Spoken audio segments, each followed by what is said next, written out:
नमस्कार सभी को। मैं दीपेंद्र सोलंकी आप सभी का ऑनलाइन क्लासेस में हार्दिक स्वागत और अभिनंदन करता हूं। आज हम इस क्लास में पढ़ेंगे प्लांट फिजियोलॉजी विषय का टॉपिक एसेंट ऑफ सेप यानी रसारोहण की प्रक्रिया। रसारोहण से तात्पर्य यह है कि पादपों के अंदर जड़ों के द्वारा जल का अवशोषण किया जाता है। इस अवशोषण के पश्चात इस जल का वितरण पादप की जड़ों से लेकर पादप के अन्य समस्त भागों तक यानी इसके तने तक और पत्तियों तक किया जाता है। तो इस प्रकार जड़ों द्वारा अवशोषित जल को पादप के वायवीय भागों तक, जो प्लांट के जो एरियल पार्ट है वहां तक डिस्ट्रीब्यूट करने की प्रक्रिया है, वहां तक पहुंचाने की जो प्रक्रिया है, इस पूरी प्रक्रिया को हम कहते हैं रसारोहण। दिखने में एक सामान्य सी प्रक्रिया लगती है कि ठीक है, पादप जो है इसके द्वारा हम सामान्य रूप से देखते आ रहे हैं कि जो पादप को पानी हम डालते हैं, पादप की जड़ें अवशोषित करती है और पादपों के शीर्ष भाग तक पहुंच जाती है। लेकिन विज्ञान की दृष्टि से अगर देखा जाए तो यह एक बहुत ही जटिल प्रक्रिया है, क्योंकि किसी भी पदार्थ की विशेषता यह होती है कि पृथ्वी के गुरुत्वाकर्षण की तरफ उसमें गति होती है। तो सामान्य सी बात है कि भूमि के अंदर उपस्थित जल जो है उसकी गति की जो दिशा होगी वह गुरुत्वाकर्षण की दिशा में होगी। लेकिन पादपों में जो रसारोहण की प्रक्रिया है यह इस गुरुत्वाकर्षण के विपरीत दिशा में होती है। तो कहने का तात्पर्य यह है कि पादपों के जड़ों द्वारा अवशोषित जल को गुरुत्वाकर्षण की विपरीत दिशा के अंदर हम जो है पादप के वायवीय भागों तक पहुंचा रहे हैं। इसलिए यह प्रक्रिया अपने आप में एक बहुत ही जटिल और महत्वपूर्ण प्रक्रिया है। तो आज की कक्षा में हम इस प्रक्रिया के बारे में हम सामान्य जानकारी प्राप्त करेंगे और इससे जुड़ी हुई विभिन्न थ्योरी में से वाइटल थ्योरीज या जैविक सिद्धांत को हम पढ़ने का प्रयास करेंगे। इनको समझाने के लिए बहुत सारी थ्योरी दी हुई है, तो आज की क्लास में हम इसकी वाइटल थ्योरीज के बारे में पढ़ेंगे। तो शुरू करते हैं हम आज की क्लास।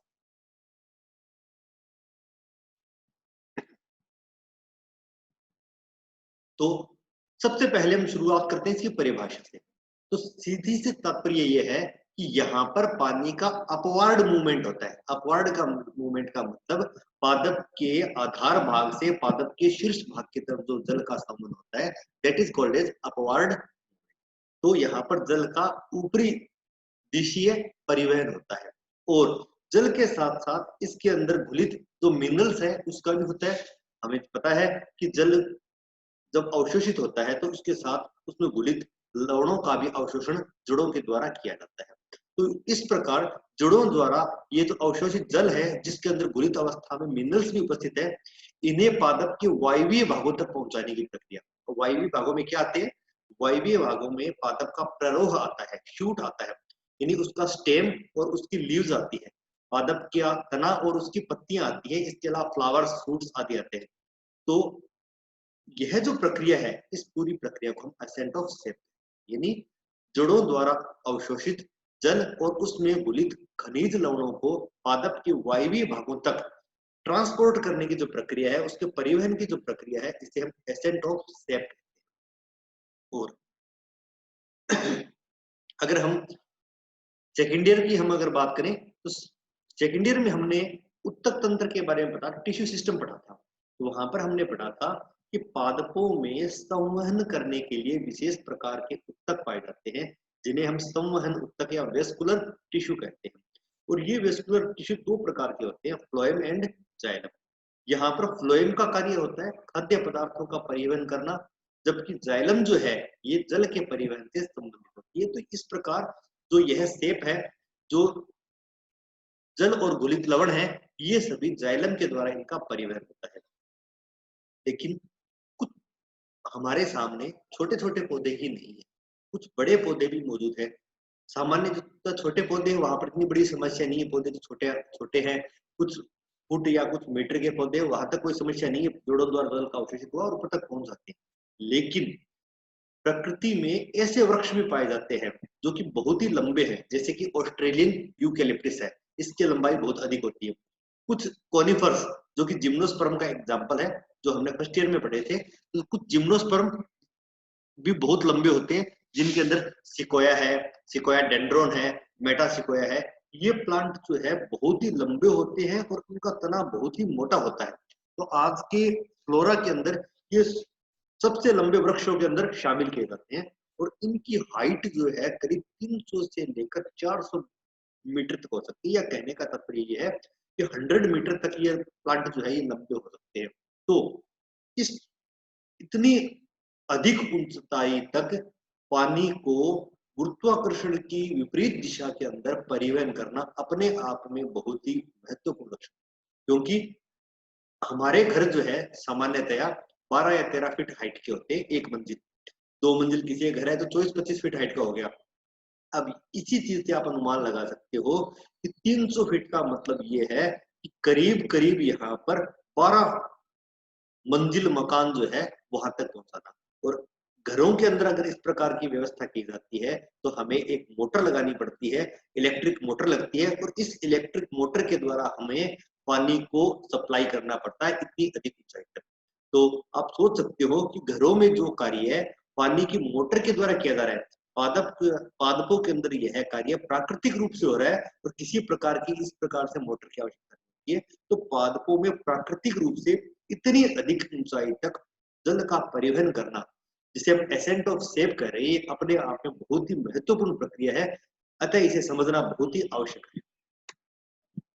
तो सर्वप्रथम हम बात करते हैं कि जब इतना महत्वपूर्ण कार्य संपन्न हो रहा है तो ये किस मार्ग से हो रहा है। पादप का तना जो होता है ये बहुत ही मोटा होता है।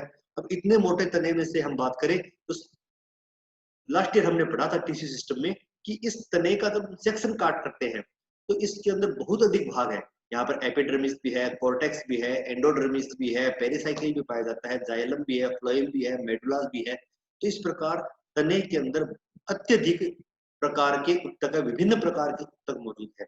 तो हमें यह ज्ञात करना है कि इतने अधिक प्रकार के जो उत्तक है इसमें कोई विशेष प्रकार का उत्तक इस प्रक्रिया में शामिल है या बहुत सारे उत्तक मिलकर इस चीज का परिवहन कर रहे हैं।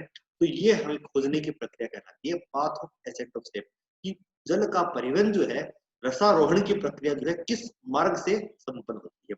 हालांकि आज हम अच्छे से जानते हैं कि यह प्रक्रिया जो है पादपों में उपस्थित जाइलम के द्वारा संपन्न होती है। लेकिन जब पहले पता नहीं था तब यह भी एक महत्वपूर्ण खोज का विषय था। जो हर्बेसियस प्लांट है, शाकीय पौधे हैं, सामान्यतः जो 1-2 फुट की हाइट के होते हैं या कई तो बहुत छोटे होते हैं, उनके अंदर यह प्रक्रिया ज्यादा जटिल नहीं है। वहां पर जाइलम के अंदर पाई जाने वाली जो ट्रेचिड्स हैं इनके द्वारा सामान्यतः यह परिवहन हो जाता है।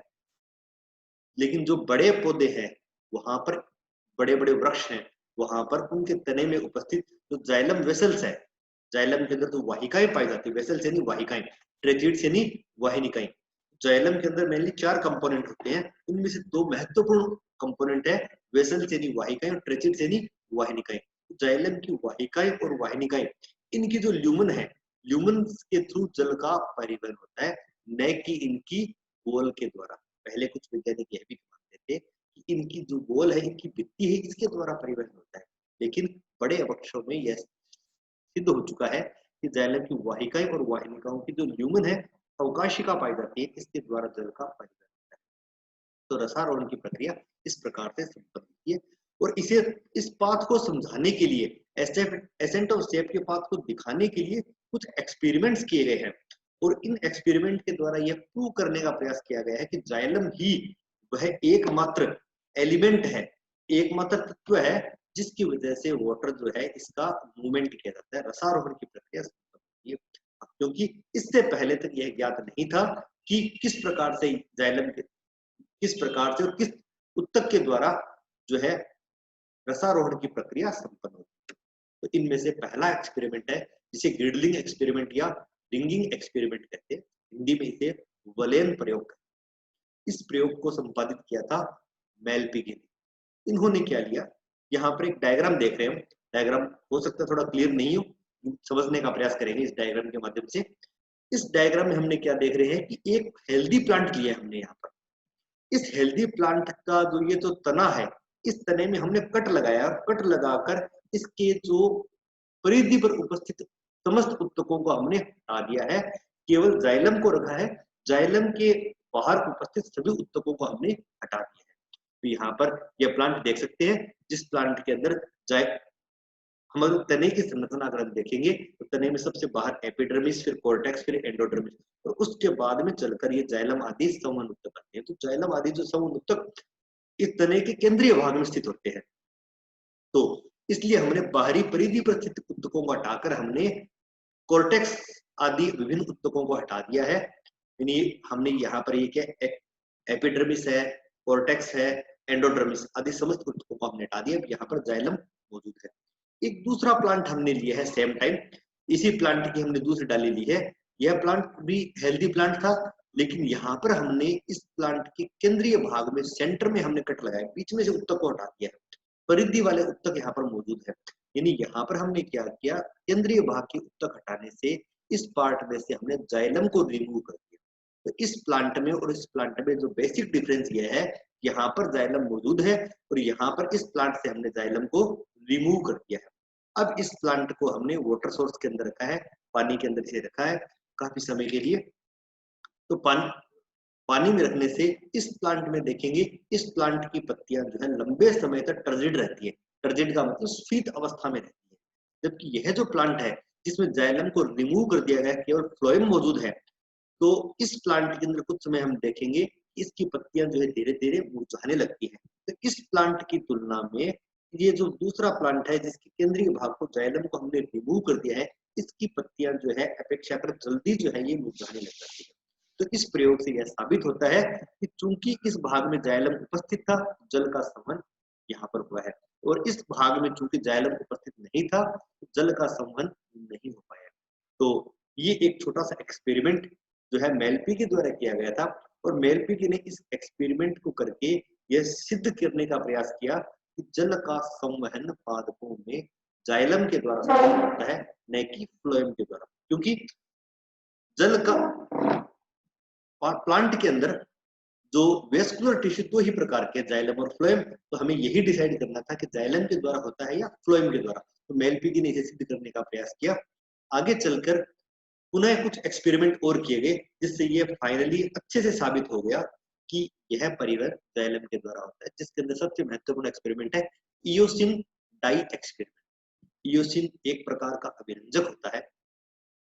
इस अभिरंजक की खास बात यह होती है कि ये पादप ऊतकों को लाल रंग से अभिरंजित करता है और केवल हार्ड टिश्यू को स्टेन करने का काम करता है। ये सॉफ्ट टिश्यू को स्टेन सामान्यतः नहीं करता है। तो इयोसिन डाई जो है, इस यहाँ से हम देखने का प्रयास करेंगे। इसके लिए हमने एक प्लांट भी चयन किया है। ये प्लांट जो है, इस प्लांट का नाम है बालसम प्लांट।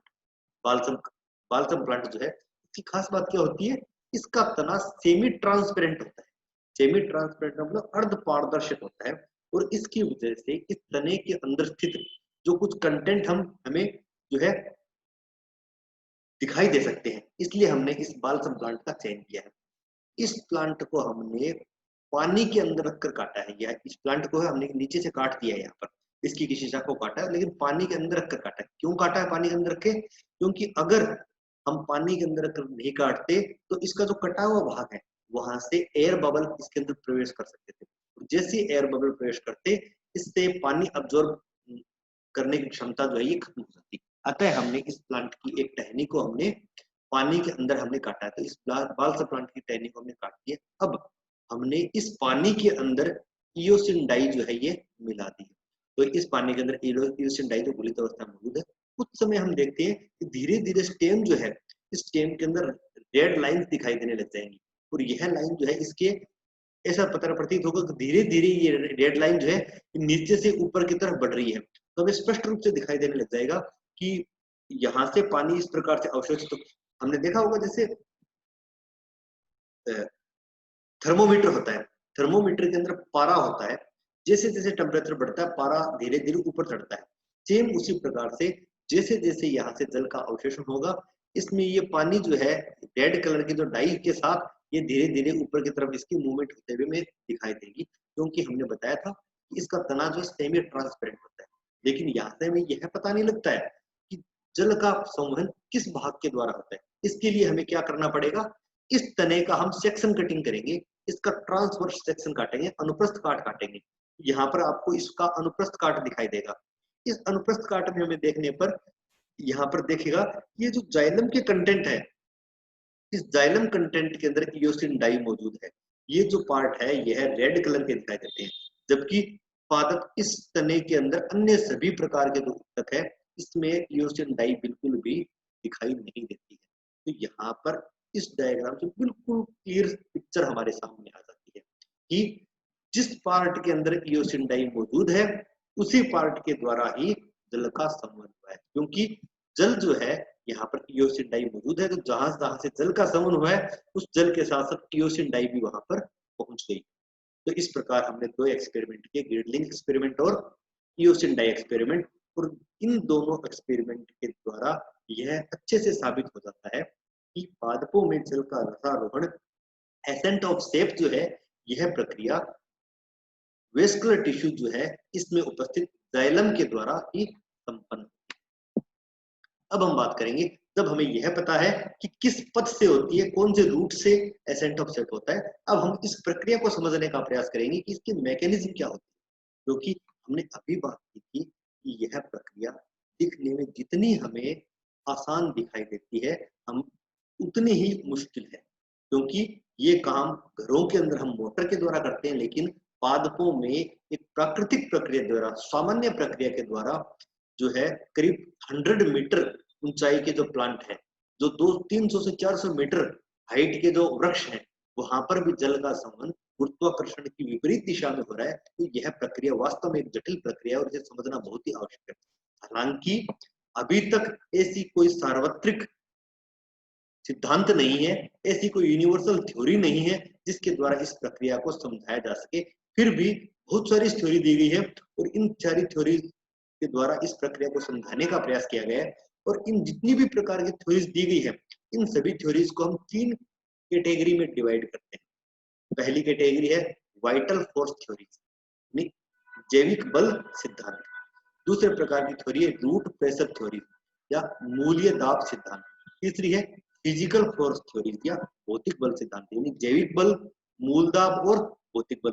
3 प्रकार के सिद्धांत जो है इनमें सभी थ्योरीज को हमने डिवाइड कर दिया। तो शुरुआत एक एक करके हम सभी थ्योरी को पढ़ेंगे। आज की क्लास में हम केवल और केवल वाइटल फोर्स थ्योरी को ही पढ़ेंगे। शुरुआत करते हैं वाइटल फोर्स थ्योरीज या जैविक बल सिद्धांत। जैविक बल सिद्धांत से सीधा सा तात्पर्य, जैविक मतलब जीवित कोशिकाओं से संबंधित है। ये जीवित कोशिकाएं जो है इसमें होने वाली प्रक्रियाओं के द्वारा कुछ फोर्स क्रिएट होते हैं, कुछ बल बनते हैं, कुछ बल क्रिएट होते हैं। तो वाइटल सेल्स जो है, लिविंग सेल्स जो है, इनके अंदर जो फोर्स जनरेट होते हैं वे फोर्स जो है ये जैविक बल कहलाते हैं। जीवित कोशिकाओं में उत्पन्न होने वाले बल जैविक बल कहलाते हैं। तो ये जो लिविंग सेल्स जो है, इन सेल्स के अंदर होने वाली विभिन्न प्रकार की जो प्रक्रिया है, इनके द्वारा जो कुछ फोर्स उत्पन्न होते हैं, इसी के द्वारा एसेंट ऑफ सेप की क्रिया होती है। यही इस वाइटल फोर्स थ्योरी का मुख्य आधार है। जैसा कि हम जानते हैं कि पानी की सप्लाई जो है जाइलम के द्वारा की जाती है, और अगर जाइलम की बात करें तो जाइलम में 4 प्रकार के कंपोनेंट होते हैं। पहले कंपोनेंट वेसल्स यानी वाहिकाएं, दूसरे प्रकार के वेसल्स ट्रेचीड्स यानी वाहिनिकाएं, तीसरे प्रकार के फाइबर्स यानी रेशे, और चौथे प्रकार के जाइलम पेरेन्काइमा। तो इन जाइलम के 4 प्रकार के कंपोनेंट्स में मात्र जाइलम पेरेन्काइमा की कोशिकाएं ही लिविंग सेल होती है और बाकी सारी सेल्स क्या होती है, डेड होती है। तो हम वाइटल फोर्स थ्योरीज की अगर बात करें, जाइलम के अंदर उपस्थित एकमात्र जीवित कोशिकाएं जो है जाइलम पेरेन्काइमा कोशिकाएं। तो वाइटल फोर्स थ्योरी के अकॉर्डिंग क्या हो जाएगा कि इन जाइलम पेरेन्काइमा सेल्स के अंदर ही इसी होने वाली विभिन्न प्रक्रियाओं के फलस्वरूप कुछ वाइटल फोर्स क्रिएट होते हैं जो कि एसेंट ऑफ सेप के लिए उत्तरदायी होते हैं। सामान्य सी बात करें, या फिर जाइलम के बाहर उपस्थित विभिन्न ऊतक जहां पर लिविंग सेल्स मौजूद हैं, जिनके द्वारा कुछ वाइटल फोर्स क्रिएट होते हैं, हमें देखा जाएगा। लेकिन एक जनरल बात करें तो आज के समय में विभिन्न प्रयोगों के द्वारा यह सत्यापित कर दिया गया है कि ये थ्योरीज जो है ये एक्सेप्टेबल नहीं है। इसे हम देखेंगे आगे, इसे हम किस प्रकार से डिस्कार्ड किया गया है। तो यहाँ पर हम कुछ इंपॉर्टेंट वाइटल फोर्स थ्योरीज को समझने का प्रयास करेंगे, क्योंकि ये थ्योरीज जो है आपकी परीक्षा की दृष्टि से और प्रतियोगी परीक्षाओं की दृष्टि से, दोनों दृष्टि से बहुत ही महत्वपूर्ण है। तो इन्हें याद रखना, बहुत ही जरूरी है आप सभी के लिए। शुरुआत करते हैं हम सबसे पहली थ्योरी जिसे हम रिले पंप थ्योरी कहते हैं। वाइटल फोर्स थ्योरीज में से पहली थ्योरी है रिले पंप थ्योरी या इसे क्लैम्बरिंग थ्योरी कहते हैं। और इस थ्योरी का प्रतिपादन किया था गोडलेवस्की ने। और इस थ्योरी के द्वारा गोडलेवस्की ने एसेंट ऑफ शेप की प्रक्रिया को समझाने का प्रयास किया था। और इस थ्योरी का जो मूल आधार था वो यह था कि जाइलम की जो पेरेन्काइमा कोशिकाएं हैं इनके अंदर जो है पंपिंग होती है। पंपिंग यानी स्पंदन की प्रक्रिया से, पंप मतलब ये जो है पंप करने का काम करती है। तो इस थ्योरी का जो मूल आधार यही है कि जाइलम पेरेन्काइमा कोशिकाओं में कुछ बल उत्पन्न होते हैं जिसके द्वारा जो है पानी को पंप किया जाता है। और क्या होता है इसे हम इस डायग्राम के माध्यम से समझने का प्रयास करेंगे। ये जाइलम का एक कंपोनेंट है जिसे वेसल या वाहिका है। यहाँ पर वाहिकाएं भी हो सकती है, वाहिनिकाएं भी, दोनों प्रकार की कंडीशन मौजूद हो सकती है। वेसल्स या ट्रेजिट दोनों प्रकार की कंडीशन मौजूद हो सकती है, जो कि दोनों ही नॉन लिविंग है, अजीवित कोशिकाएं हैं। लेकिन इसके साथ साथ कुछ जीवित कोशिकाएं मौजूद है जिन्हें जाइलम पेरेन्काइमा कहते हैं। ये जाइलम पेरेन्काइमा की एक कोशिका दिखाई है, दूसरी कोशिका हमने दिखाई है, जो कि एकमात्र जीवित कोशिका है। अब यह थ्योरी क्या कहती है कि ये जो कोशिकाएं होती हैं पेरेन्काइमा कोशिकाएं, इनका ऑस्मोटिक प्रेशर जो है किसी न किसी प्रक्रिया के द्वारा परिवर्तित होता रहता है। ये लाइन ये कह रही है इन लिविंग सेल्स का जो ऑस्मोटिक प्रेशर है, इनका परासरण दाब जो है यह किसी प्रक्रिया के द्वारा जो है परिवर्तित होता है। अब कैसे परिवर्तित होता है ये देखिएगा। यह थ्योरी ये कहती है कि इस कोशिका की वेसल्स की कोशिका की तुलना में इसका परासरण दाब बहुत ही अधिक होता है। और परासरण के नियमों के कारण जल जो है वेसल से जल प्रवेश कर जाएगा, कहां पर, इस कोशिका में प्रवेश कर जाएगा। जैसे ही पानी इस कोशिका में प्रवेश करता है इसका ऑस्मोटिक प्रेशर जो है अचानक बहुत ही तेजी से कम हो जाता है, क्योंकि पानी मिल गया। पानी मिलते ही इसके अंदर उपस्थित विलेन की कंसंट्रेशन कम हो जाती है। और चूंकि विलेन की कंसंट्रेशन कम हो गई तो ऑस्मोटिक प्रेशर जो है कम हो जाएगा। तो जैसे इसका ऑस्मोटिक प्रेशर कम होता है तो ये वेसल्स जो है इसका ऑस्मोटिक प्रेशर बहुत ज्यादा बढ़ जाएगा। इसलिए हमने परासरण में पढ़ा था कि जिस विलेन का ऑस्मोटिक प्रेशर अधिक होगा पानी का मूवमेंट उधर ही होगा। तो जिधर ऑस्मोटिक प्रेशर ज्यादा है उधर ही पानी का मूवमेंट होगा। तो पहले इस कोशिका का ऑस्मोटिक प्रेशर ज्यादा था, पानी जो है यहाँ से निकलकर यहाँ पर आ गया। फिर पानी इसको मिल गया तो इसका ऑस्मोटिक प्रेशर कम हो गया इसकी तुलना में, तो यह पानी वापस जो है यहाँ पर। अब ये पानी जो है इस ऊपर वाली कोशिका, इसका ऑस्मोटिक प्रेशर बहुत अधिक है तो पानी इसके अंदर प्रवेश कर गया, ये हाई ऑस्मोटिक प्रेशर हो गया इसका। जैसे ही पानी मिला इसका ऑस्मोटिक प्रेशर जो हाई ऑस्मोटिक प्रेशर से लो ऑस्मोटिक प्रेशर हो गया। तो लो ऑस्मोटिक प्रेशर हो, ये पानी जो है ये वापस चला गया। तो इस प्रकार पानी जो है इस प्रकार ऑस्मोटिक प्रेशर अधिक होने से प्रवेश करता है, कम होने से वापस बाहर निकल गया।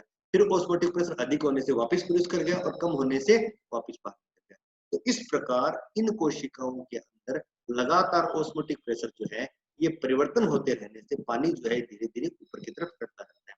तो इस प्रकार यह प्रक्रिया बार बार दोहराई जाती है जाइलम के अंदर और पानी जो धीरे धीरे ऊपर चढ़ता रहता है। ये रिले पंप थ्योरी है जिसे गोडलेवस्की ने बताया था। रिले पंप इसलिए कह दिया, एक दौड़ होती है रिले दौड़। रिले दौड़ में क्या होता है, कई धावक दौड़ते हैं जिसके एक धावक के हाथ में मशाल होती है जिसे बैटन बोलते हैं। वो क्या दौड़ते हुए जाता है, फिर आगे उपस्थित दूसरा धावक होता है उसे बैटन जो है सप्लाई कर देता है कि ये बैटन आपको ले जानी है, वो रिले। तो थोड़ी देर बाद वो भागते हुए जाता है, वो लेता है, सप्लाई करता है। यानी यहाँ पर कुछ लोग मिलकर किसी काम को पूरा करते हैं। आधा काम किसी ने किया, आधा काम किसी ने किया। सेम इसी प्रकार से है, पहले आधा काम इस कोशिका ने किया, फिर बाकी का आधा काम इस कोशिका ने किया। तो इस प्रकार की थ्योरी को हम रिले पंप थ्योरी कहते हैं। लेकिन यह थ्योरी बिल्कुल ही हाइपोथेटिकल है, बिल्कुल काल्पनिक सिद्धांत है जिसे स्ट्रॉसबर्गर ने अपने प्रयोगों के द्वारा कंप्लीटली डिस्कार्ड कर दिया। उन्होंने बताया कि एसेंट ऑफ शेप जो है उन स्टेम के अंदर भी होता है जिसमें जीवित सेल मौजूद ही नहीं होती है, या इन्हें जीवित सेल को किसी पॉइजन का प्रयोग करके उन्होंने स्ट्रासबर्गर ने अपने प्रयोग में क्या किया, पॉइजन का प्रयोग किया और पॉइजन का प्रयोग करके स्टेम में स्थित जीवित कोशिकाओं को नष्ट कर दिया। और उसके बावजूद भी उन्होंने दिखाया कि क्योंकि जीवित कोशिकाएं मौजूद ही नहीं है, इसके बावजूद भी इन पादपों में रसारोहण की प्रक्रिया संपन्न हो रही है। अर्थात उन्होंने स्पष्ट रूप से बता दिया कि यहाँ पर इन जीवित कोशिकाओं का रोल जो है बहुत ही कम होता है, इनके अनुपस्थिति में भी रसारोहण की प्रक्रिया संपन्न होती है। और इस प्रकार उन्होंने इस रिले पंप थ्योरी को कंप्लीटली डिस्कार्ड कर दिया। अगली सबसे महत्वपूर्ण थ्योरी है जिसे हम पल्सेशन थ्योरी कहते हैं, स्पंदन सिद्धांत। और इस पल्सेशन थ्योरी या स्पंदन सिद्धांत का प्रतिपादन एक भारतीय वैज्ञानिक ने किया था जिनका नाम है जेसी बोस। उन्होंने 1923 में इस सिद्धांत का प्रतिपादन किया गया था। तो विज्ञान के क्षेत्र में सर जेसी बोस का नाम बहुत ही गरिमा के साथ लिया जाता है, बहुत ही सम्मान के साथ इनका नाम लिया जाता है। और यह थ्योरी इसलिए भी बहुत महत्वपूर्ण हो जाती है कि एक भारतीय वैज्ञानिक ने इस प्रकार की थ्योरी को प्रस्तुत किया था। तो प्रतियोगी परीक्षाओं की दृष्टि से या परीक्षा की दृष्टि से ये बहुत ही महत्वपूर्ण सिद्धांत है। सामान्यतया इस पल्सेशन थ्योरी के संबंध में प्रश्न जो है प्रतिवर्ष परीक्षा में पूछे जाते हैं। तो इस थ्योरी के अनुसार उन्होंने बताया था कि पानी का जो ट्रांसलोकेशन होता है, पानी का जो मूवमेंट होता है, ये क्यों होता है? यह लिविंग सेल्स के अंदर उपस्थित होने वाली पल्सेटरी एक्टिविटीज के दौरान होता है कि जीवित कोशिकाओं में कुछ स्पंदन की प्रक्रियाएं संपन्न होती है और इस स्पंदन के कारण ही जो है जल का समन होता है। यह प्लेट नहीं है, प्लेस है, ये गलती से मिस टाइप हो गया यहाँ पर। तो लिविंग कोशिकाओं में जो स्पंदन होता है, इस स्पंदन की वजह से जो है जल का समन होता है। और इस ये कौन सी लिविंग सेल्स में होता है? उन्होंने बताया था कि कोर्टेक्स रीजन जो होता है, तने के अंदर उपस्थित कोर्टेक्स रीजन, इसकी सबसे अंदर की परत, अब वो सबसे अंदर की परत कौन सी होगी? जो कि एंडोडर्मिस के जस्ट बिल्कुल बाहर है। तो उस परत के अंदर जो है, यानी साधारणतः अगर समझा जाए तो कोर्टेक्स की सबसे अंदर वाली परत जो है, इस अंदर वाली परत के अंदर जो जीवित कोशिकाएं मौजूद है, इसमें स्पंदन होने से जल का समन होता है।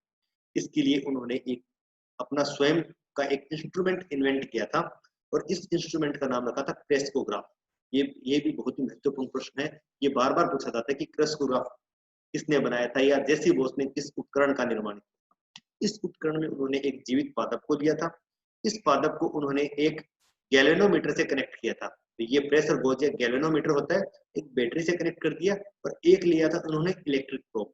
तीन चीजें मौजूद थी, गैल्वेनोमीटर, बैटरी और इलेक्ट्रिक प्रोब मौजूद थी। इसे एक सिरे को उन्होंने पादप से स्थायी रूप से कनेक्ट कर दिया गया, लेकिन यह था इलेक्ट्रिक प्रोब जो कि नीडल के रूप में होता है, आगे से बिल्कुल नुकीला होता है। अब इन्होंने क्या किया कि इस नीडल को धीरे धीरे धीरे धीरे प्लांट के स्टेम के अंदर इंसर्ट किया और इंसर्ट करते हुए उन्होंने देखा जैसे ही यह नीडल इंसर्ट करते हुए जो कोर्टेक्स की सबसे अंदर वाली परत जो कि एंडोडर्मिस के बिल्कुल बाहर होती है, देखो अगर तना जो होता है उसमें सबसे बाहर होती है एपिडर्मिस, फिर कोर्टेक्स की कोशिकाएं होती है और सबसे अंत में होती है एंडोडर्मिस। तो एपिडर्मिस और एंडोडर्मिस के बीच में उपस्थित जो कोशिकाएं होती है उन्हें कोर्टेक्स कहते हैं। तो एंडोडर्मिस के जस्ट बाहर वाली परत अर्थात कोर्टेक्स की सबसे अंदर वाली परत, जैसे ही यह नीडल उस परत को छूती है, इस गैल्वेनोमीटर के सुई में बहुत तेजी से जो है स्पंदन होता है। ये सुई जो है बहुत तेजी से स्पंदन होता है और उन्होंने बताया कि यह स्पंदन इसलिए हो रहा है कि इस क्षेत्र की कोशिकाएं जो है इसलिए बहुत ही एक्टिव है और इस क्षेत्र की कोशिकाओं में निरंतर जो है स्पंदन होता है और इसी स्पंदन को उन्होंने इस गैल्वेनोमीटर के द्वारा उन्होंने मापने का कार्य किया था। कि उन्होंने बताया कि यह स्पंदन जो है जिसकी वजह से गैल्वेनोमीटर के सुई में तेजी से विक्षोभ उत्पन्न होता है और इसी स्पंदन की वजह से ही जल का संबंध जो है यह जड़ों से पादप के वायवीय भागों की तरफ होता है। तो ये प्रयोग जेसी बोस के द्वारा किया गया था और इस उपकरण का नाम उन्होंने क्रेस्कोग्राफ रखा था। तो इस प्रकार क्रेस्कोग्राफ जो है इसमें इलेक्ट्रिक प्रोब और गैल्वेनोमीटर होते हैं और जब इसे स्टेम की इनर कॉर्टेक्स में इंसर्ट करते हैं तो गैल्वेनोमीटर में बहुत तेजी से इलेक्ट्रिक एक्टिविटी या स्पंदन देखा जाता है और उन्होंने गैल्वेनोमीटर ने यहाँ से अनुमान लगाया कि यह जो रिदमिक पल्सेशन हो रहा है, ये जो पल्सेशन स्पंदन की प्रक्रिया जो है यह लगातार एक के बाद एक स्पंदन होते हैं। तो इसी वजह से जो है इनर कॉर्टेक्स एक पंप की भांति काम करता है। जैसे पंप का मतलब होता है हार्ट होता है ना, हार्ट के अंदर भी लगातार जो है स्पंदन होता है। हार्ट हृदय यह सिकुड़ता है और फैलता है, सिकुड़ता और फैलता है और इस प्रकार इस प्रक्रिया को है हृदय का धड़कना या बीटिंग ऑफ द हार्ट कहते हैं।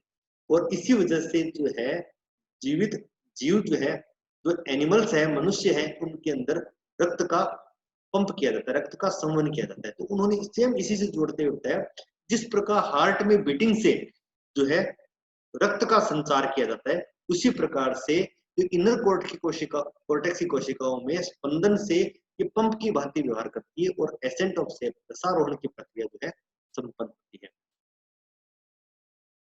और लेकिन यहाँ पर इस थ्योरी को भी कंप्लीटली रिजेक्ट कर दिया गया, क्योंकि इनके अलावा बहुत सारे वर्कर्स ने इस एक्सपेरिमेंट पर काम करने का प्रयास किया, लेकिन किसी को भी जेसी बोस के समान जो है रिजल्ट्स प्राप्त नहीं हुए। तो कोई भी वैज्ञानिक जो है इस प्रकार की पल्सेटरी एक्टिविटी और जो स्पंदन की जो प्रक्रिया थी और रसारोहण की प्रक्रिया थी, इन दोनों के बीच में संबंध स्थापित नहीं कर पाए। और कोई भी वैज्ञानिक जो है जेसी बोस के पश्चात इस प्रकार के किसी स्पंदन को नोट नहीं कर पाया।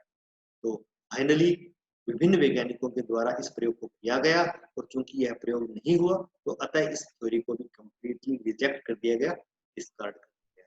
तो यहाँ पर हमने दो थ्योरी पढ़ी, वाइटल फोर्स से, जैविक बल सिद्धांत से, एक गॉडलेवस की थ्योरी और एक जेसी बोस की थ्योरी। और दोनों ही थ्योरी के अंदर उपस्थित कमियों की वजह से इन थ्योरी को रिजेक्ट कर दिया गया, और जैविक बल सिद्धांत जो है इसे भी पूर्णतया रिजेक्ट कर दिया गया, क्योंकि पादपों के अंदर जल संवहन की क्रिया, रसारोहण की प्रक्रिया उस परिस्थिति में भी संपन्न होती है जब यहाँ पर लिविंग सेल्स मौजूद नहीं होती।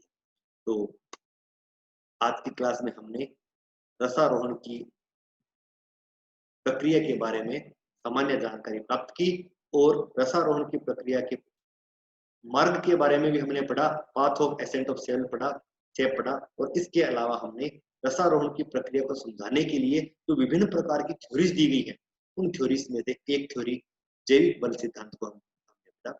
इस टॉपिक को हम कंटिन्यू करेंगे अगली क्लास में। तब तक के लिए आप मेरे साथ जुड़े रहिएगा। Thank you.